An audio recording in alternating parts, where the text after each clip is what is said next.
ministério de Jesus não começa no fazer. O ministério de Jesus começa no ser. Antes de fazer alguma coisa, Jesus sabia exatamente quem ele era: filho amado do Pai. Sabe, uma das crises da liderança na modernidade não está relacionada à falta de técnica, não está relacionada à falta de método, à falta de ferramenta. Não. A grande crise da liderança moderna é uma crise de identidade. Por isso eu quero refletir com os amados irmãos sobre os 4 pilares da liderança, que não são comportamentos que nós somos levados a desenvolver. Não, eles são consequências de uma identidade firmada no relacionamento com o Pai. Ninguém é capaz de sustentar disciplina, espiritualidade, unicidade, que é diferente de unidade, e servir por muito tempo apenas por esforço. Essas 4 características florescem à medida que cada um de nós e dos nossos líderes que auxiliam os nossos respectivos ministérios entendem quem verdadeiramente eles são. Eu quero então refletir com vocês sobre esse primeiro aspecto, sobre paternidade. Tudo começa na paternidade. Obrigado, pastor. Ok.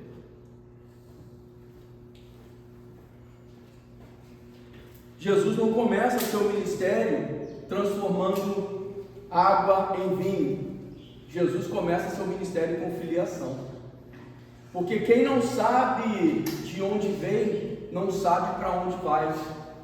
Uma pessoa que não tem uma paternidade, não tem identidade. Se não tem identidade, dificilmente vai conseguir viver o propósito.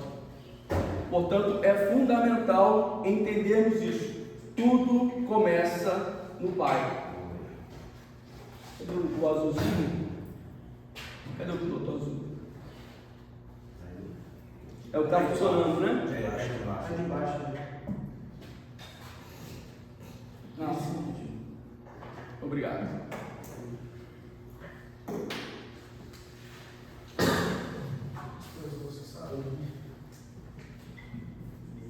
A base de tudo, paternidade. Deus Pai. Aí, Leonir.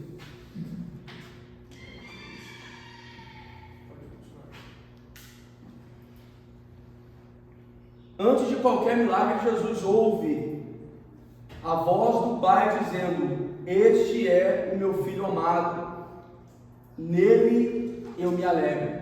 Tem muita gente tentando proporcionar alegria para si, tentando proporcionar alegria para os outros, tentando proporcionar alegria para os seus pais biológicos.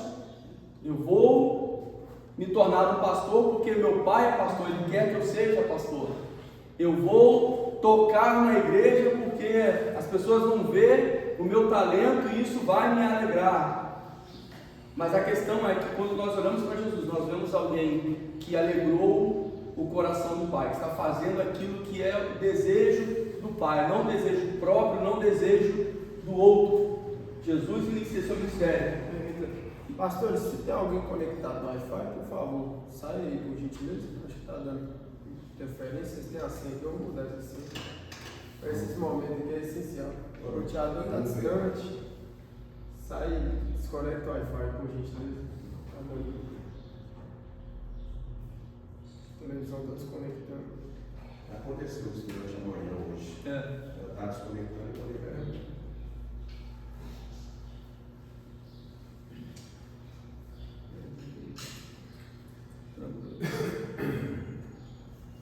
Eu costumo brincar dizendo que a tecnologia é nossa amiga esquizofrênica, por isso quando ela assusta. É desse jeito.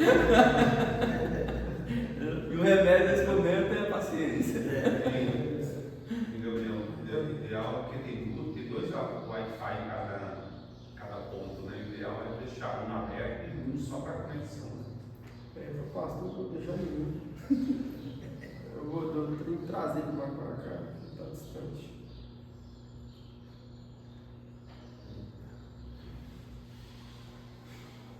der certo também, sem problema, porque aqui vai ser só tópico mesmo, não tem muita coisa para. Então, com esse dia que eu vou só iniciar aqui.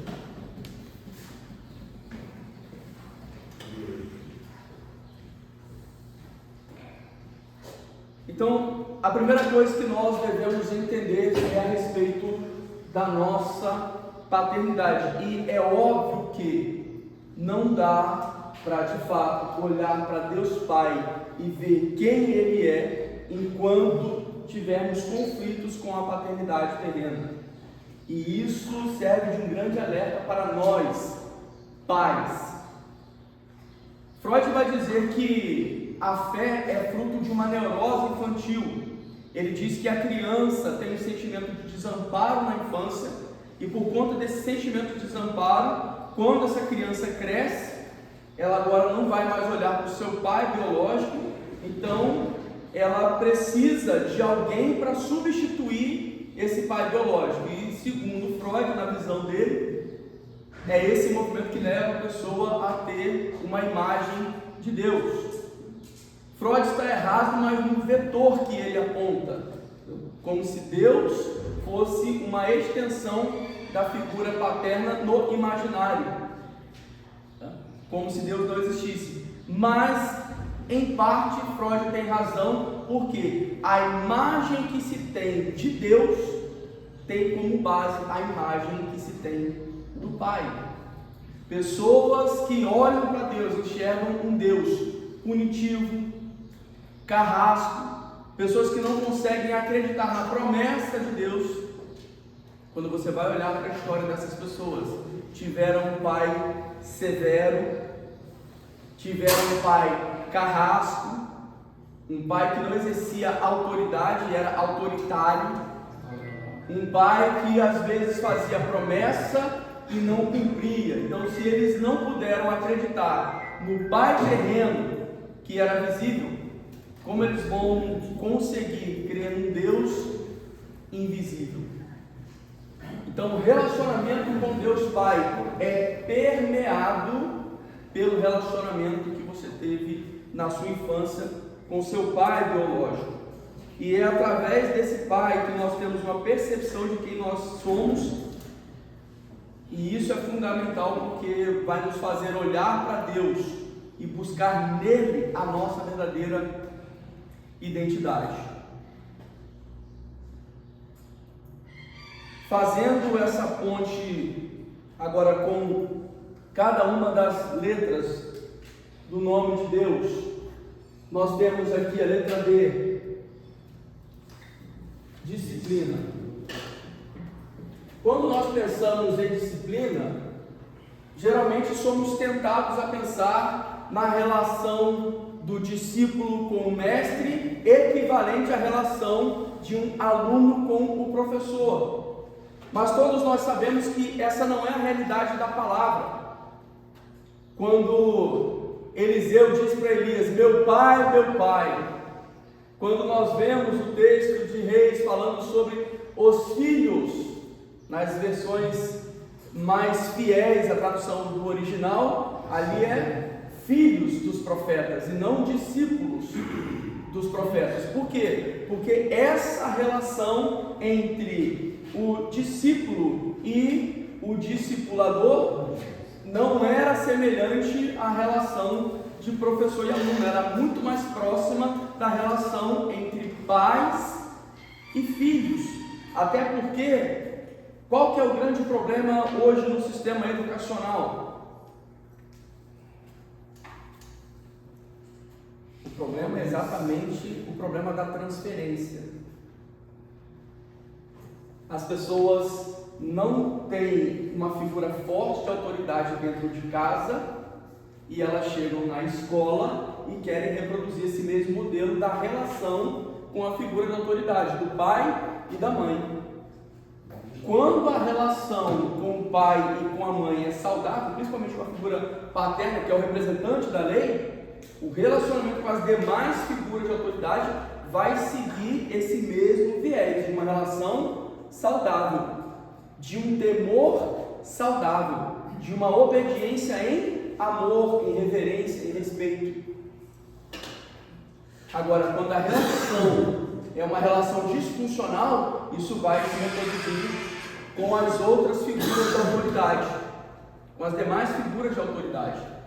Não só na escola, na igreja também.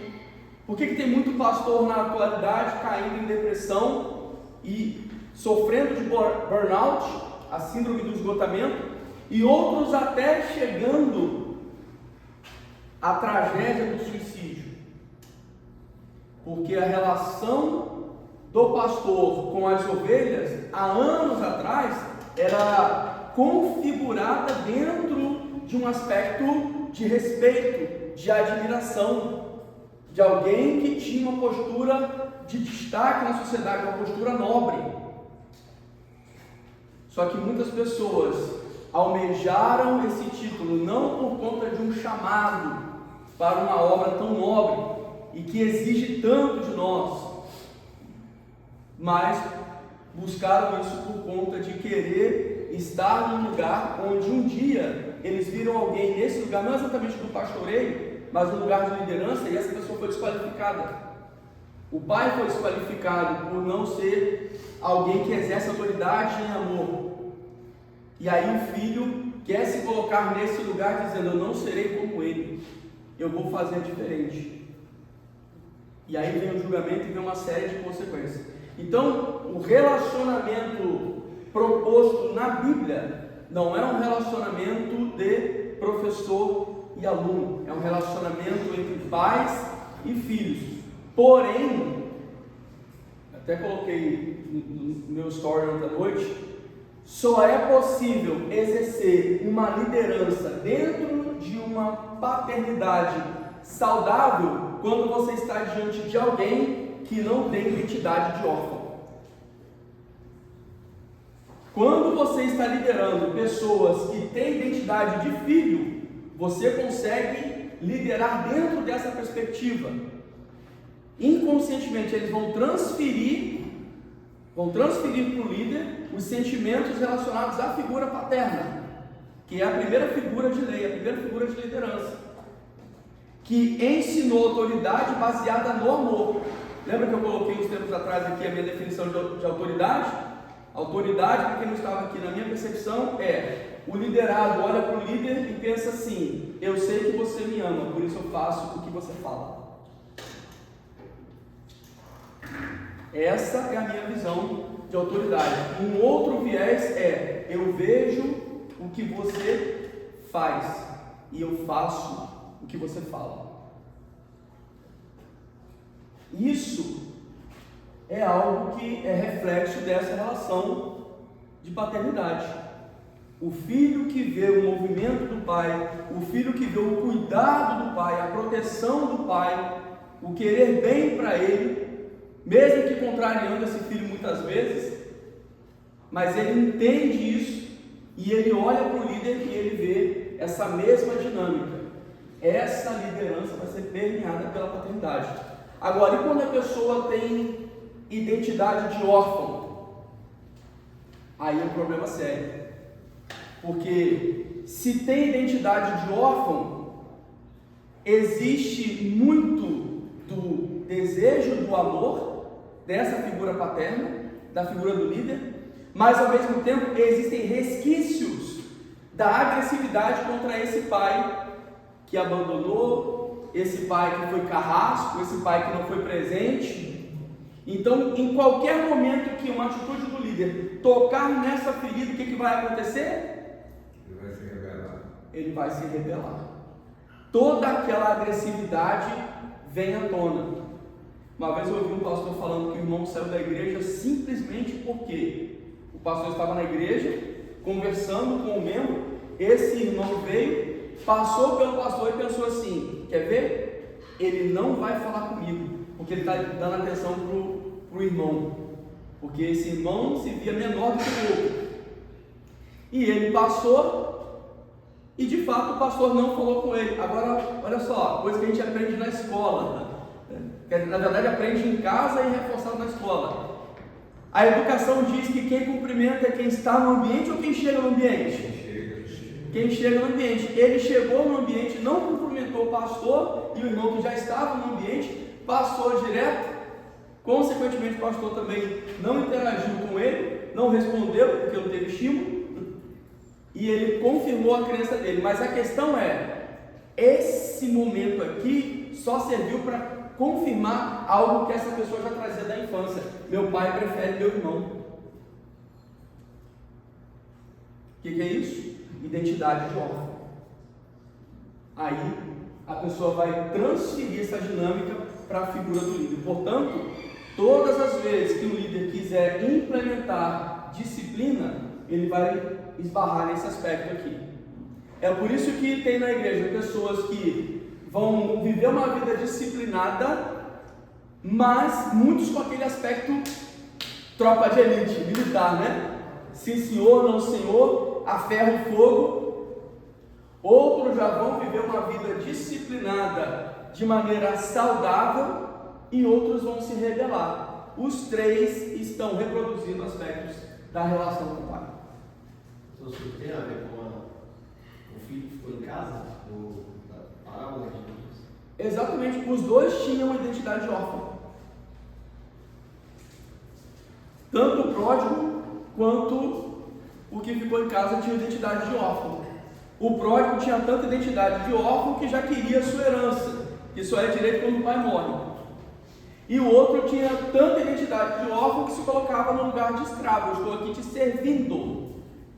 E nunca pude matar um cabrito. Quer dizer, nem um bezerro ele merece. Eles colocam no lugar que ele merece um cabritinho. Embora a Bíblia deixa claro a representação de Deus e do Pai, né, dos filhos. Humanamente falando, no texto mostra uma atitude do Pai que de alguma maneira causou, gerou isso tudo, né? Exatamente. E mesmo assim, ainda assim, eles ainda têm identidade. Tem alguma coisa que explica isso? Que explicaria dentro da parábola, se for avaliar só humanamente, A facilidade do pai, aceitar a herança. da herança, ou até mesmo outro, o texto não revela, mas existe alguma explicação em área psicológica sobre essa atitude? Psicologicamente falando, não tem muito a ver com a questão do pai em si. Porque o que acontece? Uma coisa é o que você faz, outra coisa é como o outro percebe isso. Lacan resume isso numa frase: você sabe exatamente o que disse, mas nunca o que o outro escutou. Eu atendi uma pessoa que, quando ele nasceu numa época, inclusive foi antes do Plano Real, e o que acontecia? Ele trabalhava e ele tinha que ajudar em casa. O irmão dele nasceu tempos depois. Aí o irmão dele já pôde desfrutar de alguns privilégios que ele não teve. Qual que foi a leitura que ele fez dessa realidade? Ele não viu, calma aí, meu irmão nasceu em outra década, meu irmão nasceu dentro de um outro plano econômico, meu irmão nasceu dentro de uma outra realidade de inflação totalmente diferente, na década de, será 70, 80, né? 80, nasceu em 79, 90, né? 94. Então, até 94, eu comprava um produto de manhã, era um preço, à tarde já era outro. Então, era uma realidade financeira terrível. Aí o irmão dele nasce em outra realidade. Mas qual que é a leitura que ele faz do irmão poder desfrutar de coisas que ele não pôde? Meu pai ama mais o meu irmão. Então, a questão são os filtros. Já não é mais a culpa do pai. Exatamente, não tem nada a ver com o que o pai fez. O pai fez pelo mais novo exatamente o que ele gostaria de ter feito por ele. Só que as circunstâncias que não permitiram. Entende?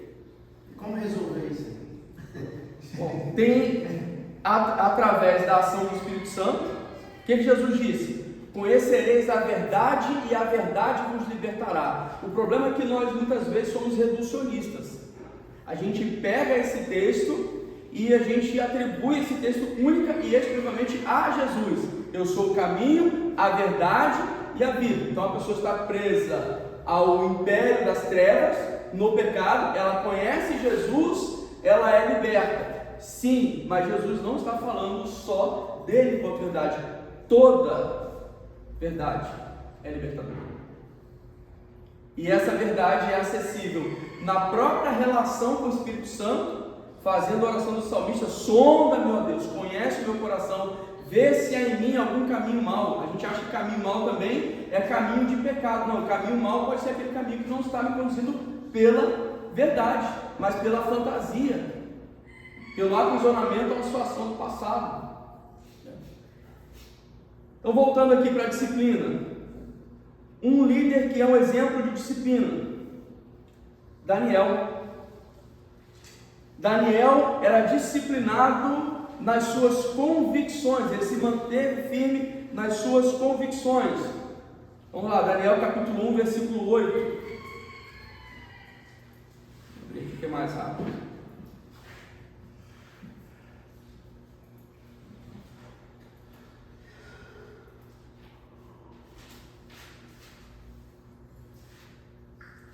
Daniel 1,8. Daniel, porém, propôs no seu coração não se contaminar com as porções das iguarias do rei, nem com o vinho que ele bebia. Portanto, pediu ao chefe dos eunucos que lhe concedesse não se contaminar. Isso aqui é o quê? Alguém que é disciplinado. Mas não é simplesmente alguém que é disciplinado, porque alguém impôs uma regra e ele tem que viver dentro dessa regra.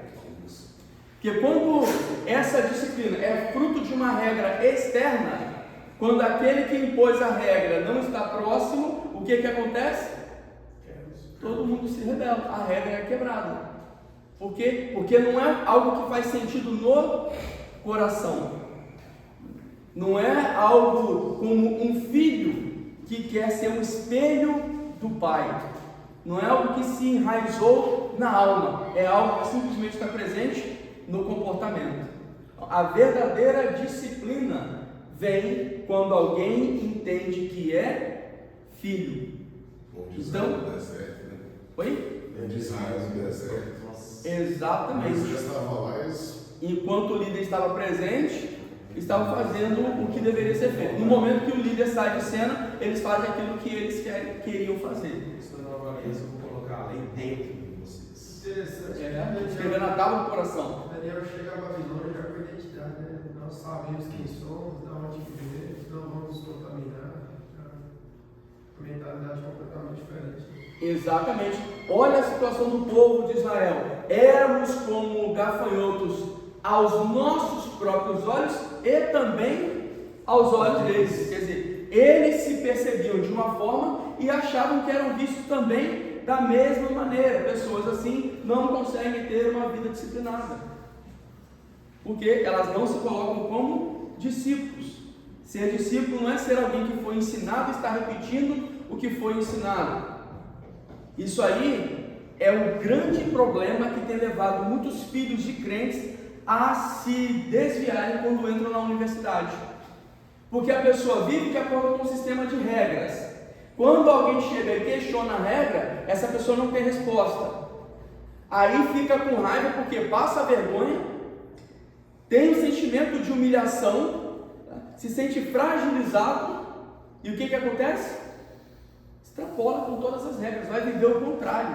Por quê? Tem a sensação de que viveu de acordo com uma mentira, com uma ilusão, o castelo de areia que se desfaz, porque não teve a identidade formatada como filho, foi simplesmente alguém que engoliu regras, reproduziu regras. Vocês já viram aquele vídeo dos macaquinhos do paradigma? sim, da escada, né? Quem não viu esse vídeo, como se forma um paradigma? Só para... Tá. Um grupo de cientistas pegou alguns macacos, colocou dentro de uma jaula, pôs uma escada no centro e um cacho de banana no teto. O que o macaco fez? Sobe a escada para poder pegar a banana. Só que os outros que estavam embaixo tomavam um jato de água. Aí, o que eles começaram a fazer? Quando o macaquinho ia subir a escada, os outros vinham e socavam ele, porque ninguém queria tomar um jato d'água, até que nenhum macaquinho subia a escada para pegar o cacho de banana. O que os cientistas fizeram? Eram 4 macacos, trocaram um, colocaram um macaquinho novo. O que o macaquinho novo faz? Vai subir a escada. Só que quando ele vai subir a escada, os outros 3 pegam e batem nele, até que ele desiste da ideia. Aí eles vão mudando. Mudaram o primeiro, o segundo, o terceiro, mudaram os 4 macaquinhos. E aí, o que acontece? Esses 4 macacos novos, que foram trocados pelos 4 primeiros, levaram um banho de água? Não, eles só apanharam quando colocaram o pé na escada e aprenderam que tem que bater quem coloca o pé na escada. Se os macaquinhos pudessem falar e perguntassem para ele, por que vocês batem em alguém que põe o pé na escada? Qual seria a resposta? Eu não sei, eu só sei que sempre foi assim. Essa frase soou particular, né, para nós. Aqui na igreja as coisas sempre foram assim. Aqui na igreja sempre foi assim. Exatamente. A gente acha que isso é disciplina. Vamos fazer como sempre foi feito. Charles Swindoll tem uma frase muito interessante. Ele diz que a tradição é a fé viva dos que morreram. O tradicionalismo é a fé morta dos que ainda vivem. Aí teve um padre aí que plagiou essa frase, mas é do Charles Swindoll. E a gente acha que tradicionalismo é disciplina, tradicionalismo é paradigma. Tem que ser desse jeito. Esse é o modelo. Disciplina é a ação de quem entende que é filho. E ele repete aquilo que faz com que os outros percebam ele como filho. Daniel tinha disciplina, tinha rotina. Daniel 6:10. Quando Daniel soube que o edital estava assinado, entrou em sua casa, no seu quarto em cima, onde estavam abertas as janelas que davam para o lado de Jerusalém, e 3 vezes no dia se punha de joelhos e orava, e dava graças diante do seu Deus, como também antes costumava fazer. Isso aqui não é religiosidade, porque religiosidade mata. Daniel estava com uma sentença de morte e mesmo assim ele continua fazendo aquilo que ele sempre fez. Por quê? Porque é melhor morrer como filho do que viver como religioso. Daniel não orava porque ele era religioso. Ele não tinha uma disciplina de oração religiosa. Não, ele tinha contato constante com o Pai, com o seu Deus, o seu Pai. E outra coisa é que a excelência é a atitude de quem realmente é filho. Imagina um pedreiro. Às vezes vai lá fazer um serviço, não está com muita vontade, e vai lá faz uma coisa mais ou menos ali, por conta da energia que ele está tendo naquele momento. Só que aí ele descobre que na verdade ele está trabalhando para o pai dele. Não, isso aqui é do meu pai. Se é do meu pai, é meu. Eu vou dar o meu melhor. Eu não posso fazer de qualquer jeito. Não é verdade? A excelência, a disciplina da excelência é a atitude de quem entende que é filho. Daniel tinha um espírito excelente. Daniel é um exemplo de disciplina. Próximo tópico: espiritualidade. Espiritualidade que é diferente de religiosidade.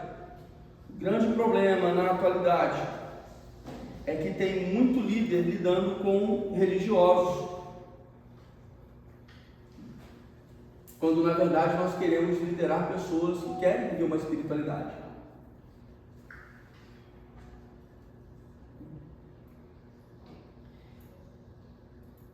Um exemplo de espiritualidade: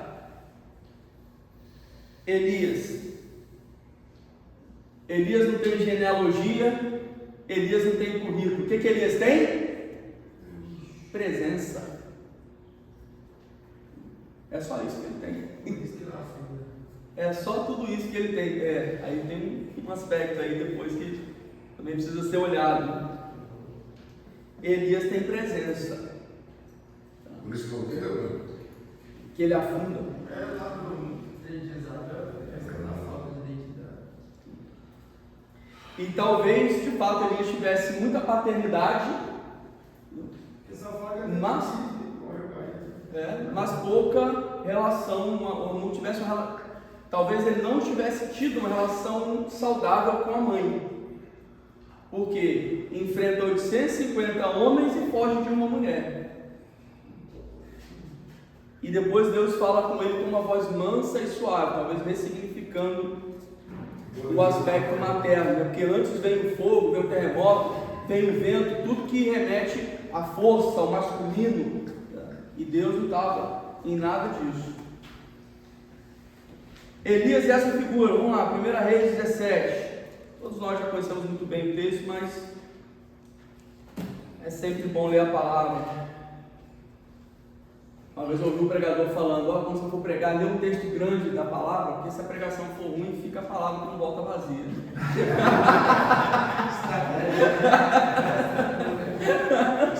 A palavra já fala por si. É a palavra. 1 Reis 17, ora, Elias, o tisbita dos moradores de Gileade, disse a Acabe, tão certo como vive o Senhor Deus de Israel, perante cuja face estou, nem orvalho nem chuva haverá nestes anos, senão segundo a minha palavra. Sabe o que é isso?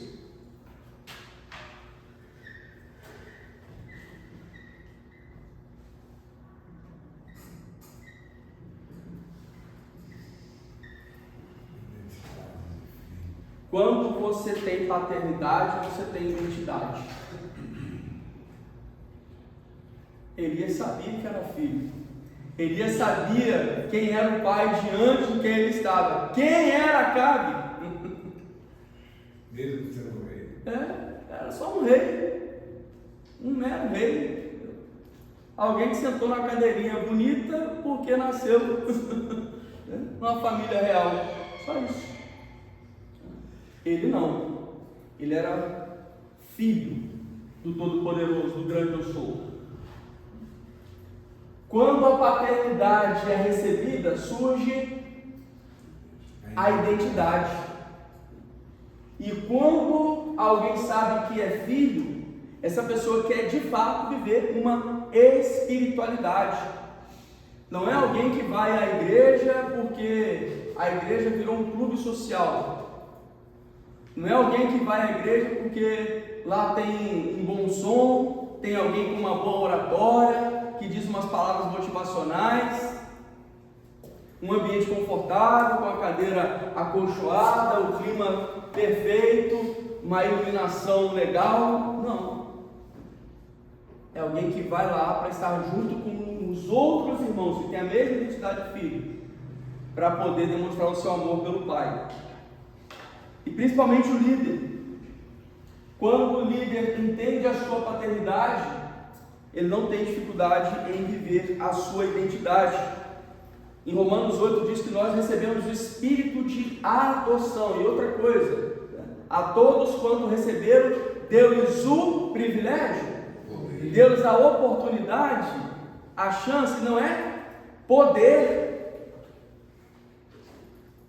Se tem uma coisa que tem muito líder buscando, é poder.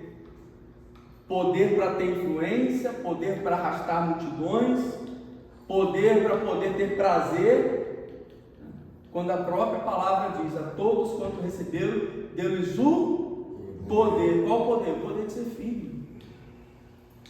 Para poder viver uma espiritualidade saudável, na direção do Espírito Santo. Elias entendia muito bem o que era isso, e olha o poder que ele, enquanto filho, manifesta. Segundo a minha palavra, não vai chover.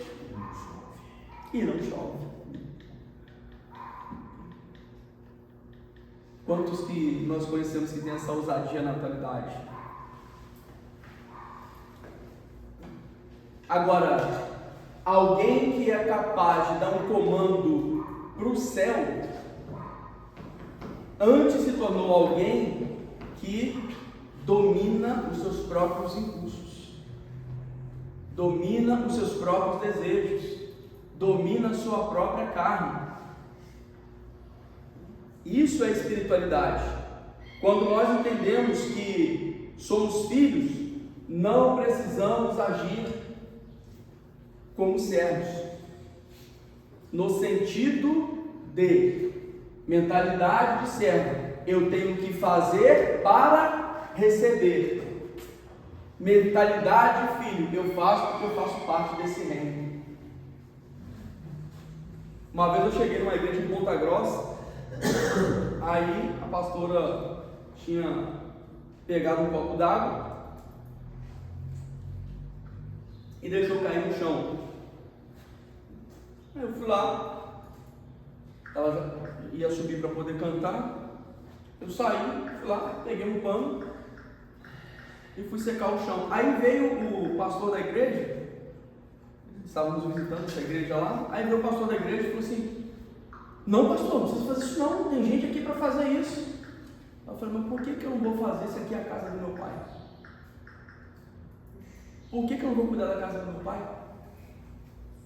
Aí ele olhou assim, ficou surpreso com a resposta, né? Porque talvez tenha pensado que eu seria daquele pastor popstar, né? Eu sou pastor, não posso pegar no cabo de vassoura. Eu sou pastor, não posso me ajoelhar para poder secar o chão. Pelo amor de Deus, que espiritualidade pop é essa que alguns dizem viver? Pastoreio do prestígio. Pastor Gil, esquece. Né? A maledicência. Não escute a voz do inimigo. Eu ouvi o pastor Gil pensando assim: pai, perdoe, não sabe o que fala. Mentalidade de servo. Como é que é, pastor? Você repete, por favor. Mentalidade de servo. Mentalidade de servo. Eu faço para receber. Mentalidade de filho. Eu faço porque eu faço parte desse reino. Elias fazia parte do reino. E olha que coisa.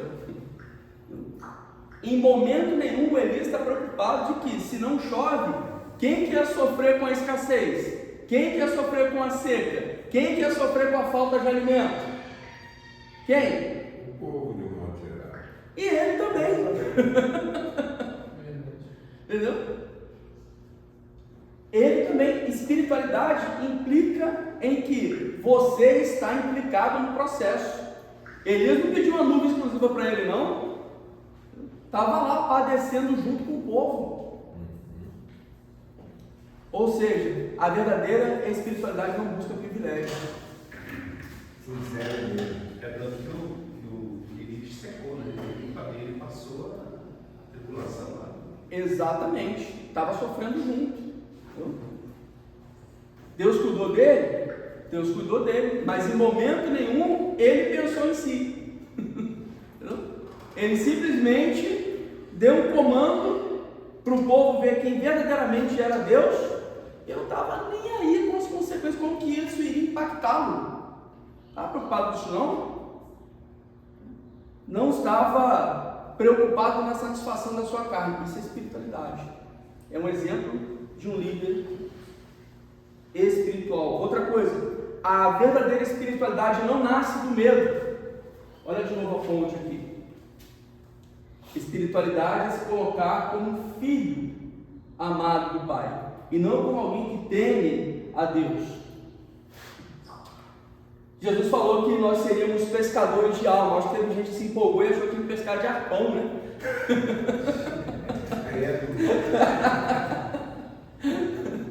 Ó, se você não aceitar Jesus, você vai para o fogo do inferno, vai virar churrasquinho de Satanás. Então a pessoa era aterrorizada, né? Era um terrorismo gospel para tentar convencer as pessoas, porque nós esquecemos que a isca infalível da nossa pesca é o amor. Com amor eterno eu te amei, por isso com benignidade eu te atraí. Não foi com ameaça, não foi com terrorismo psicológico, não, é com benignidade. Uma vez uma irmã chegou para o pastor e falou assim: pastor, o que eu preciso fazer para o meu marido se converter? Eu não aguento mais aquele bêbado chegando em casa todo dia embriagado, o que eu faço para ele se converter? O pastor perguntou para ela: irmã, a irmã está disposta aqui Pastor, eu faço qualquer coisa, eu jejuo 40 dias, eu venho na igreja todo culto, eu faço qualquer coisa. Vou orar um monte toda noite se for preciso, eu faço qualquer coisa que o senhor falar. O pastor disse para a irmã: um domingo por mês a irmã está proibida de vir à igreja. O quê? Um domingo por mês a irmã está proibida de vir à igreja. Vai ficar em casa, vai cuidar do seu marido, vai perguntar o que ele quer que você faça, qual que é a comida favorita dele. Você vai fazer isso. Ela não entendeu, mas fez. Um domingo por mês ela ficava em casa e perguntava para o marido: o que você quer que eu faça para você? Você não vai para a igreja não? Não, só quero saber o que você quer que eu faça para você. Quer comer um frango ensopado, um arroz com piquinho? O que você quer? Aí ela ia lá e fazia exatamente aquilo que ele queria. Foi fazendo isso. Foi fazendo. Um dia ela estava se arrumando para ir na igreja. O marido dela perguntou assim: você está indo para onde? Ela falou: para a igreja. Sabe o que ele perguntou para ela? Você me espera? A gente acha que espiritualidade é o tanto de dias que a gente jejua, é a quantidade de vezes que a gente volta do monte com o pé sujo de barro, de poeira. Só te contar um exemplo. Isso que você acabou de contar, eu passei algo muito semelhante. Eu bebia muito. Eu chegava turbinado em casa. Minha mulher me pegava, me dava banho, me dava comida e me punha para dormir. Aí no outro dia ela falava comigo que tinha feito isso. Ela falava: já acordava com fome, porque quando você bebe você com fome. Aí ela falou para essa filha: vão pensando, o que aconteceu comigo que eu faço? E ela foi fazendo isso e foi me constrangendo de uma maneira tal que eu comecei a clamar a Deus para eu mudar de vida. Glória a Deus. E Deus teve misericórdia de mim. Glória. Mas gente, eu não mereço o que minha mulher faz comigo. E ela faz. E aí Deus me trouxe a igreja e mudou minha história. Louvado seja Deus. Glória a Quando Deus. você contou isso aí, eu só fui na memória. Não era. Pois é, um exemplo para muitos que tinha que dar esse testemunho, né? Ganhou você para Deus, mesmo não sendo filha. Mesmo sendo filho. Por quê? Porque ela estava vivendo o princípio da espiritualidade, que é o amor. O amor constrange. Então, Elias tinha uma espiritualidade de estar face a face com Deus, buscando a face de Deus, orando por quê? Orando para ser aceito? Não. Orando porque já era aceito, já era filho. Nós não precisamos buscar Deus para nos tornarmos filhos, nós buscamos exatamente porque somos filhos. E Elias representa essa disciplina, essa espiritualidade. Está ali também.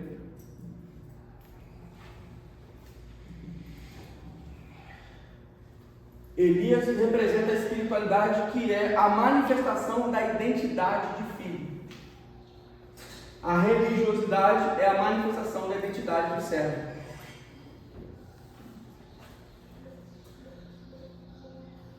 Unicidade. Qual que é a diferença entre unidade e unicidade? Unidade. Estamos aqui, unidos, no mesmo lugar. Unicidade, quando todos temos o mesmo pensamento. É a diferença da batata cozida e do purê hidratado. Exatamente. Então, quando estamos reunidos, a gente está em unidade. Só que quando estamos em unicidade, temos todos o mesmo pensamento, mesmo se não estivermos unidos. E quem é o exemplo de unicidade? Urias. Um perfeito exemplo de unicidade. Urias não estava com a tropa, estava todo mundo lá na batalha, mas a mentalidade dele permanecia a mentalidade de soldado, de guerreiro. Como que eu posso desfrutar de prazer se o povo está lá no campo de batalha? Olha o pensamento de Urias. Vamos lá, 2 Samuel.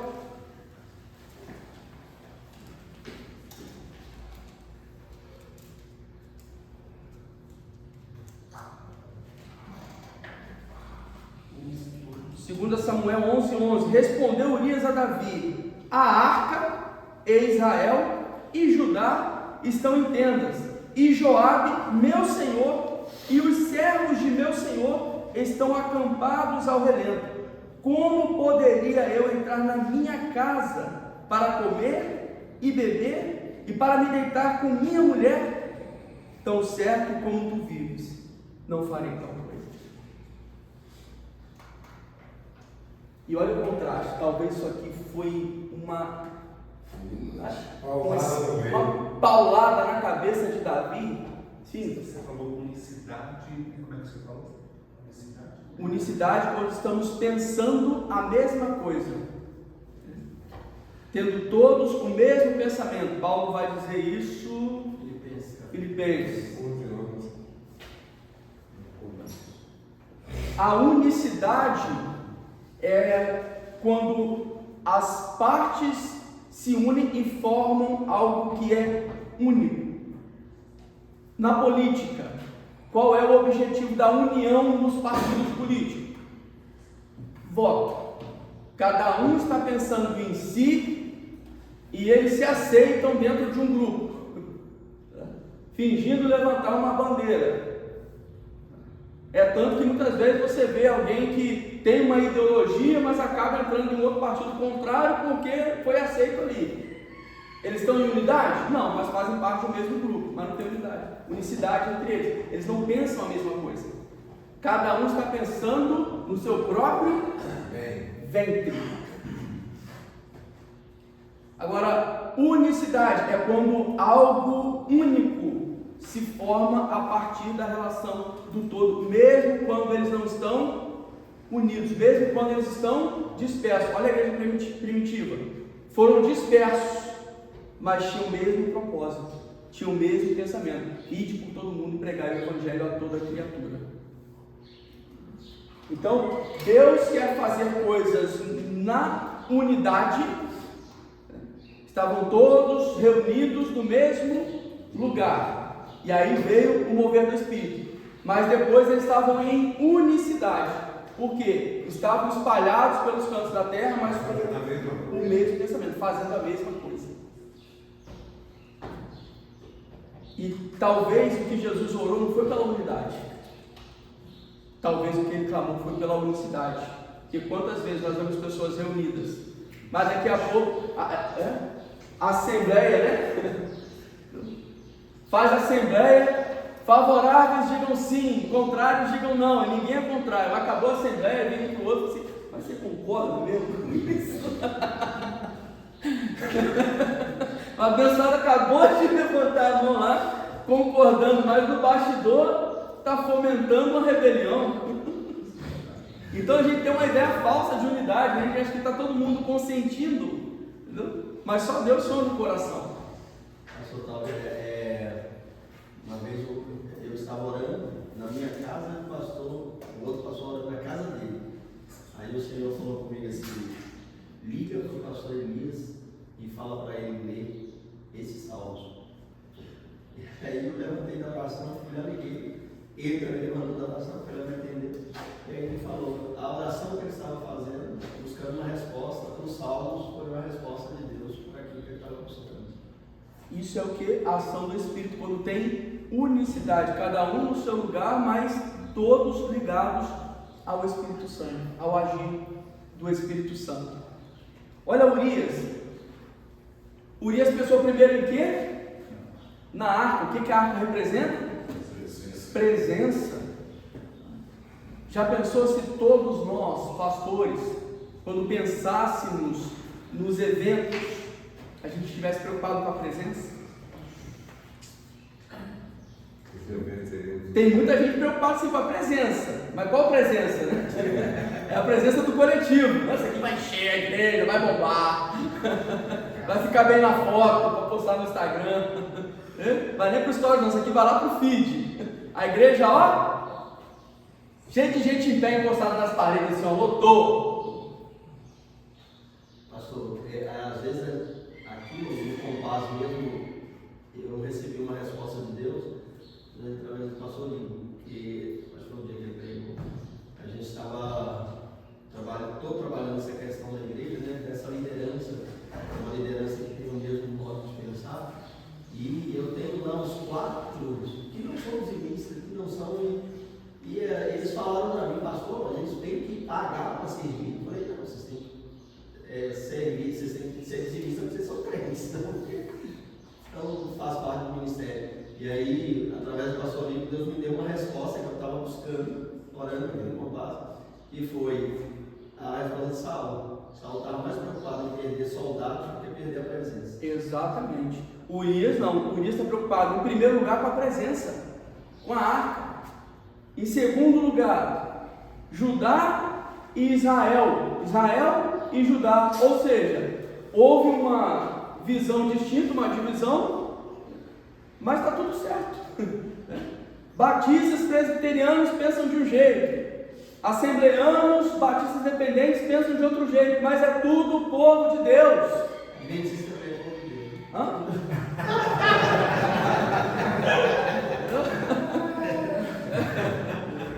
Só para encurtar aqui a lista. Senhor, essa unicidade, você falou que o Urias ele seria um exemplo de unicidade, tá certo? Sim.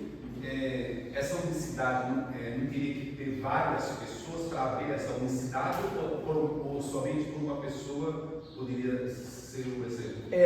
A unicidade se distingue da unidade, por quê? Unidade está todo mundo no mesmo lugar.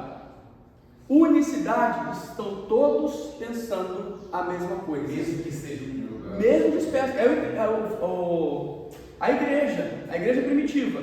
Em Atos dos Apóstolos, estavam todos reunidos no mesmo lugar, receberam o poder do Espírito Santo, mas depois eles estavam em unicidade. Cada um foi para um canto, cumpriu o seu chamado, mas com o mesmo pensamento, com a mesma visão, seguindo a mesma diretriz, todos eles direcionados por quem? Pelo ego, pelo status, pela fama, pela boa oportunidade? Não, pela ação do Espírito Santo. Então, a gente vê Urias, está preocupado com a presença, está preocupado com a pluralidade do povo. Esse pensa de um jeito, esse pensa de outro jeito, esse pensa de outro jeito. Mas o que nós temos em comum? Estamos todos com a arca acima de nós. Estamos todos buscando a presença. Um lá do seu jeitinho, o outro pulando, saltitando e berrando. Está tudo certo, cada um do seu jeito, cada um com o seu perfil, cada um dentro da sua denominação, mas somos povo de Deus. É isso que importa. E às vezes a gente fica gerando uns embates desnecessários, totalmente infrutíferos e pior, às vezes até mortais.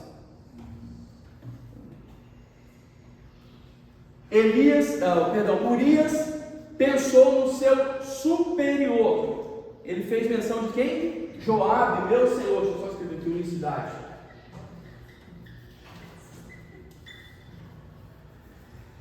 Ele está preocupado com aquele que está acima dele. Quantas pessoas hoje olham para a liderança e falam assim, não, mas é pastor, é líder, chegou onde chegou, não precisa se preocupar com ele não. É claro que também não precisa chegar ao extremo de dar bronca no povo porque esqueceram de levar um copinho d'água, né? Basta pedir.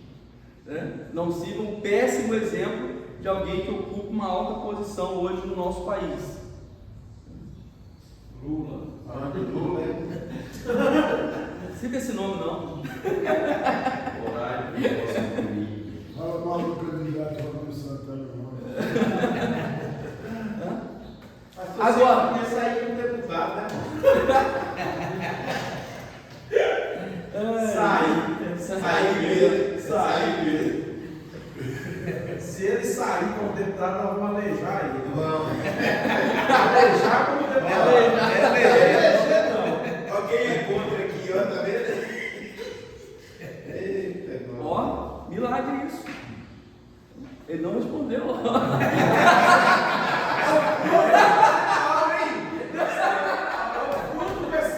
Espírito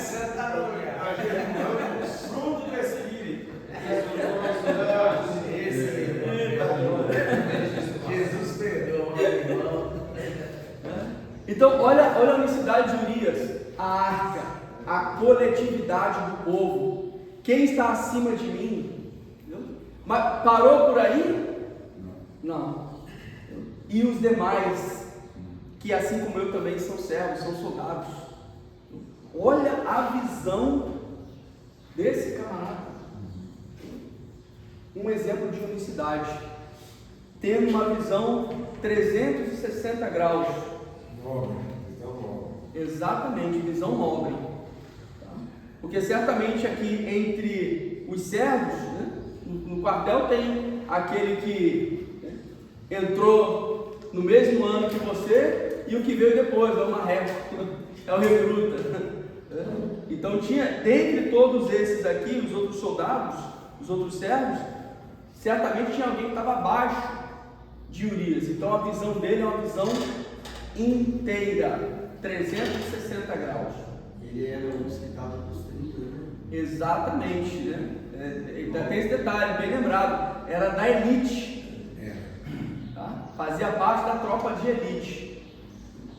Agora, olha que soco na boca do estômago de Davi. Davi estava pensando em quê? Só no seu prazer. Já estava errado por não estar lá à frente dessa batalha. Já começou por aí. E além de não estar à frente da batalha, ainda estava lá desfrutando de prazeres que o Urias, que tinha direito legal, estava se recusando. Tá vendo? Ele está mostrando que não vai recusar. Como? Está mostrando para nós que não pode ficar recusando, não. Tem que partir para cima. Ah, sim, no caso do marido, Gesiel. Exatamente. Gesiel começa aqui. É dar glória. Vai ficar esperando. Então, Deus disciplina a atitude de quem é filho, sabe quem é o pai. Espiritualidade e unicidade, quem tem também identidade de filho. E o S? O S é de quê?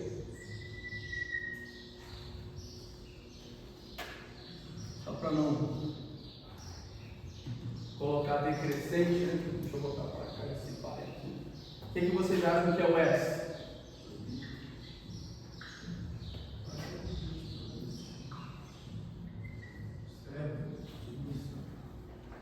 Servir.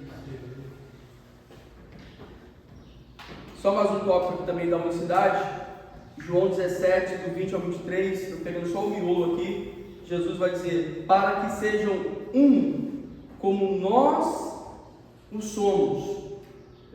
Deus é um Deus onipresente, mas Jesus veio em terra e ficou restrito a uma região. Da mesma forma, nós precisamos entender que somos comissionados por Deus e Ele muitas vezes vai nos levar a agir numa determinada geografia, mas pautados naquilo que Ele ordenou, na ordem que Ele nos deu, buscando ter essa mesma mentalidade, para que sejam um como nós o somos, eu neles e tu em mim, a fim de que sejam aperfeiçoados na unidade. Está aqui uma grande lição também para a gente às vezes acha que na unidade basta a gente unir. Vamos fazer um evento na igreja, juntou todo mundo, pronto, temos unidade. Não, essa unidade precisa ser aperfeiçoada, porque ela não acontece só no aglutinamento, no ajuntamento. Ela acontece quando as nossas ideias estão totalmente alinhadas. Tanto que é um tópico pelo qual Jesus orou. Portanto, não é algo simples.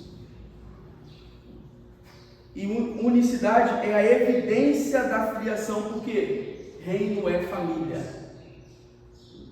O império das trevas é muito voltado para dissimulação, para separação, para os grupinhos, para o segregacionismo. O reino não. O reino diz respeito à unicidade. Outra coisa, filhos competem menos e cooperam mais.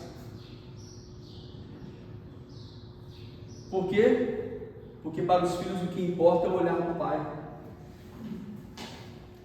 Servo quer chamar a atenção para aquilo que está fazendo, para ser destaque entre os servos, para poder dizer: eu sou melhor do que você, eu faço melhor do que você, eu não erro como você erra, eu sei o que você não sabe. Os escravos precisam competir entre si, porque eles precisam de alguma coisa para aliviar a sua angústia. Qual que é a angústia deles? A de não ter uma identidade de filho. Então, quando você vê um povo competindo, pode ter certeza, é o ego que está impelindo a essa competição, a esse pensamento infantil: o meu é melhor do que o seu. Você já deve ter visto uma cena dessa. Uma vez, tá lá a criança lá brincando, não sei o que, implicou. O que eu fiz? Eu fui lá, peguei um pedaço de pau, literalmente assim, ó, um graveto, estava solto no chão. Peguei, fui lá e falei assim: toma aqui, ó. Olha que legal isso aqui, brinca com isso aqui, olha que brinquedo legal. Aí a criança pegou o pedaço de madeira, o outro largou o brinquedo que estava brincando, foi lá, arrumou um outro graveto maior e falou assim: ó, o meu é maior que o seu. Falei: gente, e o pior é que a gente vê isso na igreja. A pessoa não tem nada, por quê? Porque dele, por ele, para ele são todas as coisas, todo machado é emprestado. Mas ainda tem gente fazendo questão de ficar se comparando, competindo. Para os filhos, o que importa é o olhar do pai. Você já foi em apresentação de criança, né? No Natal, Dia dos Pais, Dia das Mães. A criança fica um scanner assim, ó. Pode ter milhares de pessoas na plateia. Ela fica pensando: cadê meu pai? E se não tiver o pai, Acabou. Tem cena que a criança chora. Por quê? Porque não encontrou o olhar do pai. Filho quer o olhar do pai, não quer o olhar da multidão. E a Bíblia diz que o pai procura os que o adoram em espírito e em verdade. Quando a gente entende isso, a gente vive unicidade, porque está todo mundo buscando o olhar do pai, ninguém está buscando o olhar do outro. Por último, servir. Falar do que o pai falou hoje. Pastor, você teve 2 últimos aí. Hã? Você teve 2 últimos aí. É porque o último é servir, mas aí tinha 2 slides aqui que eu. Mas é aqui, ó, o acróstico: disciplina, espiritualidade, unidade, santidade e serviço. Não entendi. Então, explica por gentileza. Está tão excelente, mas como é que chama? A técnica de discurso ficou assim um pouco prejudicada. Ah, sim. Obrigado. Vou me aperfeiçoar.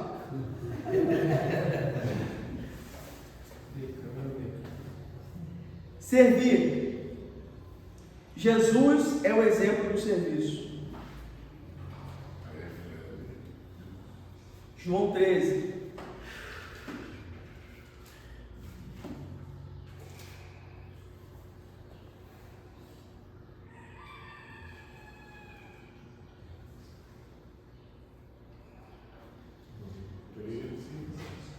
Cadê aqui Jesus lavando os pés dos discípulos?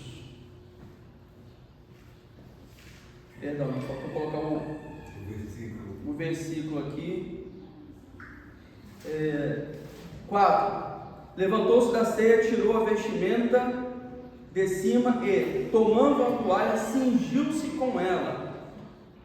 Depois colocou água numa bacia e começou a lavar os pés dos discípulos e a enxugá-los com a toalha com que estava cingido.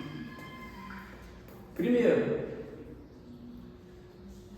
se você realmente quer servir, prepare-se para estar vulnerável. Servir é sinônimo de estar vulnerável. Você está suscetível a alimentar, lavar pés, no plural, tirar carrapichos, curar a alma, e no fim da história ainda ser traído.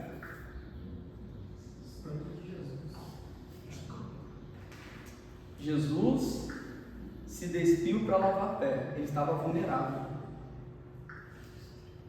Se nós queremos de fato liderar, precisamos entender que liderar é servir, e servir é estar vulnerável. É saber que estamos suscetíveis a isso. Por isso que a palavra diz: sobre tudo que se deve guardar, guarda o teu coração, porque dele procedem as fontes da vida. Sabe quem vai trair você? Aqui, ó. Quem não tem paternidade. Tem gente que vai chegar um ponto em que você vai amar tanto essa pessoa que isso pode gerar um choque dentro dela. Qual o choque? Como assim? Esse que antes era um desconhecido para mim me ama desse jeito, e meu pai que me gerou não teve essa capacidade.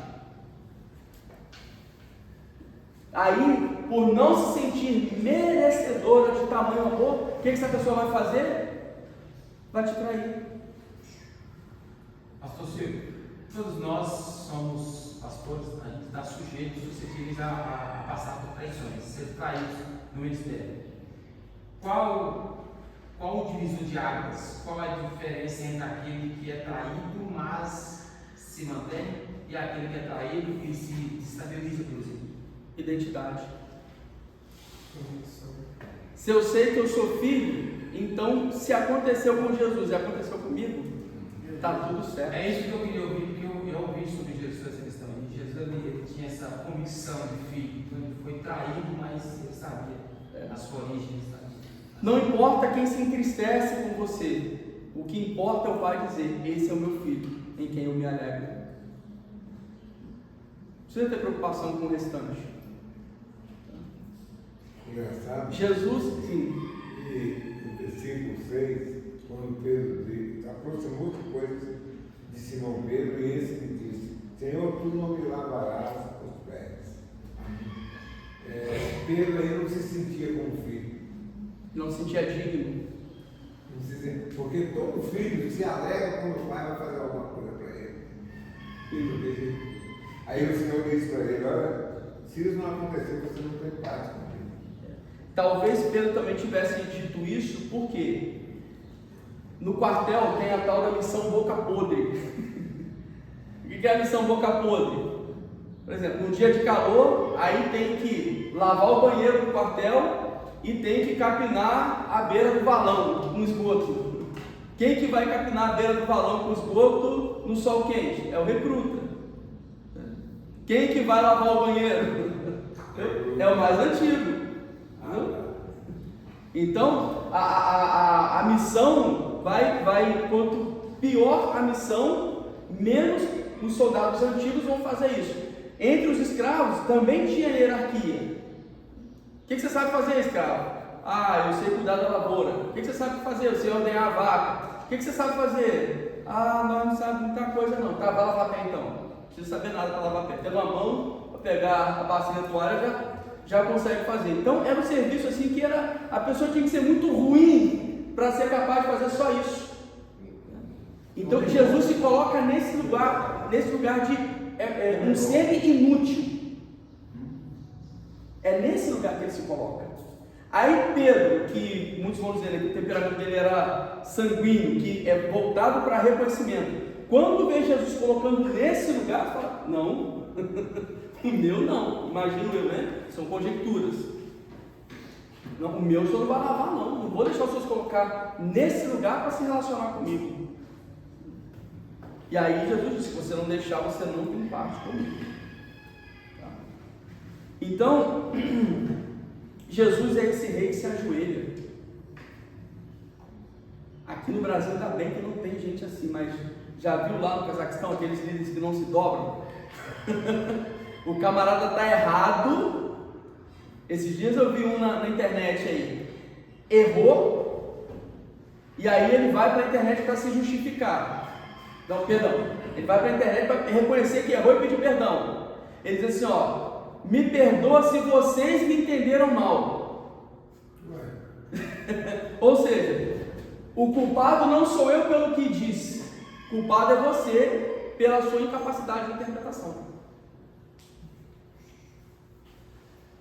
Não se dobra nem quando erra. Agora é interessante que João Batista também pensa ao inverso, porque João disse que não era digno nem de ser escravo de Jesus, para lavar os pés dele. Então João se coloca abaixo de um escravo. Exatamente.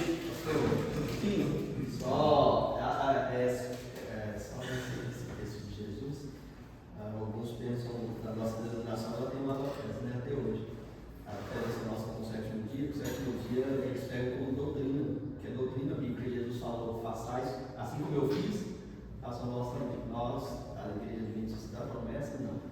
A gente faz isso justamente como uma tradição, e que a gente acha bonito assim, eu como pastor, eu vou lá ao pé dos irmãos, a gente não escolhe o irmão que a gente vai lavar, e normalmente eu escolho aquele irmão mais simples. Então nós fazemos como tradição, não como doutrina bíblica. Uma vez eu vi uma cena dessa de lava-pé, aí eu olhei para aquela cena e falei, mas isso aqui é o contrário do que eu vi na Bíblia. Entendeu? É o apóstolo tendo os pés lavados pelo a bispa, a não sei quem, né? As figuras de autoridade, os bambambãs, tendo os pés lavados pelos súditos. Eu falei, mas eu acho que na Bíblia é diferente. Eu tive uma experiência um pouco diferente. Um dia que foi até o pastor Gabriel que ministrou uma mensagem aqui sobre o servo, né? O maior serviu o menor, né? Não o menor serviu o maior. E aí eu estava sentindo que estava um pouco me faltando honra na igreja, e coincidiu de ser bem no dia do pastor, e dentro de mim ardia esse sentimento no dia do pastor de lavar o pé de toda a igreja, entendeu? E aí quando eu falei com alguns irmãos, como hoje é o dia do pastor, eu vou lavar o pé de todo mundo. Aí teve gente que olhou assim, sabe? Teve gente que nem estava lembrando que era o dia do pastor. Você entendeu? Mas houve uma promoção muito bacana e quando uma pessoa vai participar de uma corrida e ela ganha em primeiro lugar na corrida, no troféu dessa pessoa, o que é escrito lá? Qual que é a frase que tem no troféu? Honra ao mérito. Honra ao mérito. Aí eu pergunto, quem entrega esse troféu escrito honra ao mérito para quem ganhou a corrida? É o último que chegou ou é quem organizou a corrida? Geralmente quem organiza. Ou seja, e quem está acima? Quem organiza a corrida ou quem participa da corrida? Em escala hierárquica. Quem organiza. Então, olha o vetor da honra, é de cima para baixo. é isso. No caso de pai e mãe, a honra é de baixo para cima. Mas em que sentido? Eu costumo ilustrar essa honra, porque a Cabed, né, eu costumo ilustrar assim, ó. Aquelas balanças de antigamente, com 2 pratos, aí tem aqui, né, o pai e a mãe, e aqui está o filho. Se o João fala assim, eu queria que em vez do seu Antônio, o José fosse meu pai, o que é isso? É desonra. Se ele tirar o pai da vida dele, o que acontece com a vida dele? Afunda. Aí eu queria ter tido outra mãe. Se ele tirar a mãe da vida dele, o que acontece com a vida dele? Afunda. Honrar pai e mãe é reconhecer o peso deles na minha vida. Esse camarada só é quem é porque ele tem o DNA do pai e da mãe. Se fosse outro homem, outro DNA, outra pessoa. Outra mulher, outro DNA, outra pessoa. Eu só sou filho porque eu sou filho de Severino e Sebastiano. Então, honra aqui é reconhecer o peso desses dois na minha vida. Quando a pessoa diz assim, eu queria ter tido outro pai, de certa forma ela está dizendo, eu não queria existir. Porque se tivesse outro pai, ela não existiria. Por isso que é tão mortal. Muitas vezes as pessoas criam uma expectativa de que honrar pai e mãe é pelos benefícios que eles podem nos fornecer ou coisa tal. Ou pelo você honrar independente, é só pela posição. Basta reconhecer. Igual esses dias uma pessoa falou para mim assim, eu não tenho pai. Eu falei, não, você tem pai. Ela falou, mas meu pai está morto. Eu falei, sim, ele não está mais aqui, mas você tem pai. Ah, mas antes dele morrer eu não tinha pai. Eu falei, você tem pai, você não veio do nada, você não veio debaixo de uma pedra, você tem pai. E enquanto você ficar dizendo isso, você está trazendo maldição para a sua vida. Vamos lá, só faltou o último ponto aqui, né? Além do rei que se ajoelha, é o mestre que ensina como escravo, e o santo que morreu por pecadores. Filhos recebem identidade.